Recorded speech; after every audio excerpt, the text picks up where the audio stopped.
Hello everyone, Dona রান্নাঘরে তোমাদের সবাইকে স্বাগত জানাচ্ছি।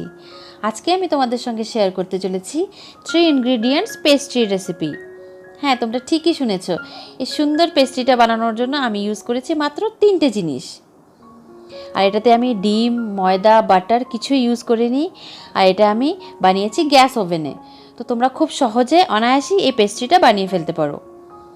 আর এই ভিডিওটা যদি তোমাদের ভালো লাগে, ভিডিওটাকে অবশ্যই একটা লাইক করো, শেয়ার করো তোমার ফ্রেন্ডস আর ফ্যামিলিতে। আর আমার চ্যানেলটাকে সাবস্ক্রাইব করতে ভুলো না।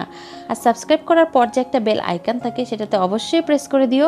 তাহলে আমি যখনই কোনো নতুন ভিডিও আপলোড করব, তোমরা তার নোটিফিকেশন পেয়ে যাবে। আর এই পেস্ট্রিটা খুবই সফট হয় খেতে, একদম মুখে দিলেই গলে যায়। তো চলো শুরু করি 3 ইনগ্রিডিয়েন্টস পেস্ট্রি বা ওরিও পেস্ট্রি রেসিপি। হ্যাঁ, এটাকে আমরা ওরিও পেস্ট্রিও বলতে পারি, কারণ এর জন্য আমি ব্যবহার করেছি ওরিও বিস্কিট। তো এখানে আমি নিয়ে নিয়েছি 20টা ওরিও বিস্কিট। এবার এই বিস্কিটগুলো খুলে খুলে আমি ক্রিমটাকে আলাদা বাটিতে রেখে নেব। সব বিস্কুটগুলো আমি খুলে নিচ্ছি, খুলে ক্রিমটাকে আলাদা করে নিচ্ছি। আমার সব ক্রিমগুলো বের করা হয়ে গেছে।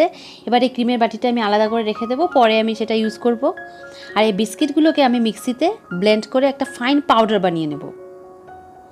এই আমার ফাইন পাউডার বানানো হয়ে গেছে।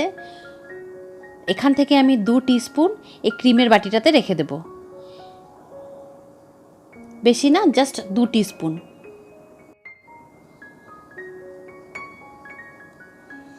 এবার আমি এই পাউডারটাতে অল্প অল্প করে দুধ অ্যাড করব। এটা রুম টেম্পারেচারে থাকা দুধ। এখানে আমি 1 কাপ দুধ নিয়েছি।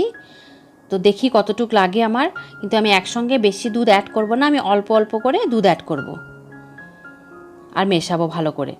এবার আমি অল্প দুধ অ্যাড করে এটাকে মিশিয়ে নিচ্ছি। সুন্দর স্মুথ হতে হবে পেস্টটা। এখন আমি এতে অ্যাড করছি 1/2 টিস্পুন বেকিং পাউডার।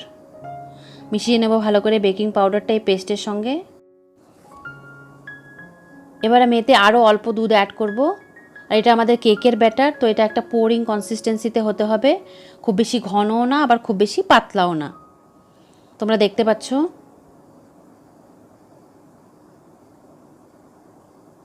তো এই আমাদের ব্যাটার তৈরি হয়ে গেছে। আর এই ব্যাটারটা বানাতে আমার আধা কাপ মতো দুধ লেগেছে। আর এখানে আমি একটা বেকিং ট্রে নিয়ে নিয়েছি। এটা আমি অল্প তেল দিয়ে গ্রিস করে নিয়েছি। আর এখানে আমি দিয়ে দিলাম 1 টিস্পুন ময়দা। ময়দাটাকে আমি এবার ভালোভাবে ট্রেটাতে ছড়িয়ে নেব। ছড়িয়ে নিয়ে যে এটা এক্সট্রা ময়দা আছে সেটা আমি ফেলে দেব। এবার এই কেক টিনে আমি ব্যাটারটা দিয়ে দিচ্ছি।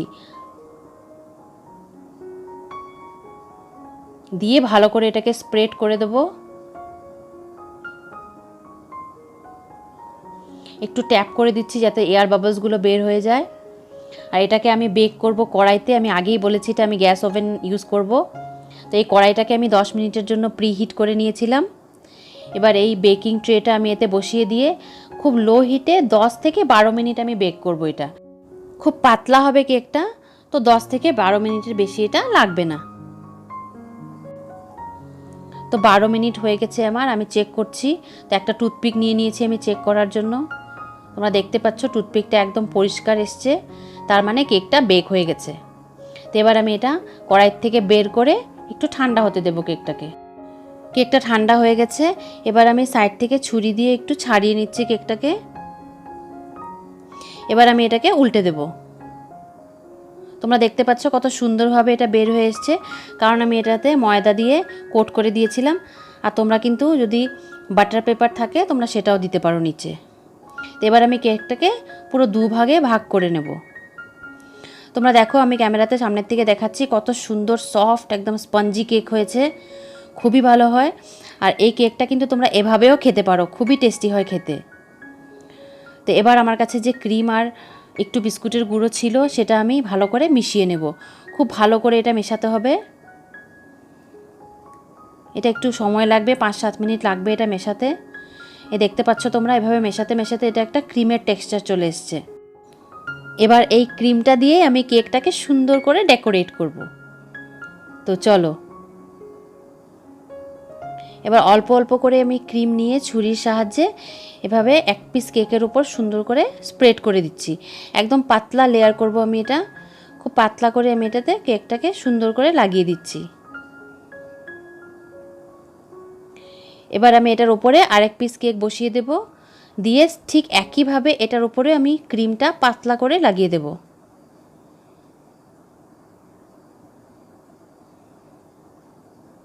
খুবই টেস্টি হয় খেতে আর একদম ঝটপট তৈরি হয়ে যায়। বেকিংয়ের টাইমও একদমই কম লাগে, 10 থেকে 12 মিনিটেই কেকটা বেক হয়ে যায়। এই দেখতে পাচ্ছ কেকটাতে আমি সুন্দর করে স্প্রেড করে ক্রিমটা লাগিয়ে দিয়েছি। এবার আমি এটাকে মাঝখান থেকে আরেকবার কেটে নেব, আরও আধা করে ভাগ করে নেব। আর সাইজটা কিন্তু তোমরা তোমাদের ইচ্ছে মতো করতে পারো, তোমরা এটাকে 4 টুকরো করতে পারো, 3 টুকরোও করতে পারো। এই আমাদের পেস্ট্রি তৈরি। আর আমার কাছে কিছু চকলেট স্প্রিঙ্কলস আর চকো চিপ ছিল, তো সেটা দিয়ে আমি পেস্ট্রির উপরে একটু সামান্য একটু ডেকোরেট করে দিয়েছি। এটা কিন্তু পুরোপুরি অপশনাল, তোমাদের কাছে যদি থাকে দিও, না থাকলে কোনো অসুবিধা নেই, টেস্ট কিন্তু সেমই হবে। তো আমার কাছে ছিল তাই আমি দিয়ে দিয়েছি। এই আমাদের তৈরি হয়ে গেল চকলেট পেস্ট্রি, শুধুমাত্র 3টে জিনিস দিয়ে। দেখো কত অ্যাট্রাকটিভ হয়েছে দেখতে, কেউ দেখে বলবেই না মাত্র 3টে জিনিস দিয়ে আমি এই সুন্দর পেস্ট্রিটা বানিয়ে নিয়েছি। আর পেস্ট্রিটা খুব সফট হয় খেতে, কিন্তু আমরা এতে কোনো সুগার সিরাপও ব্যবহার করিনি। তো তোমরা অবশ্যই আমার এই রেসিপিটা ফলো করে এই পেস্ট্রিটা বানাও, বানিয়ে খেয়ে আমাকে কমেন্টে জানাও কেমন হয়েছে।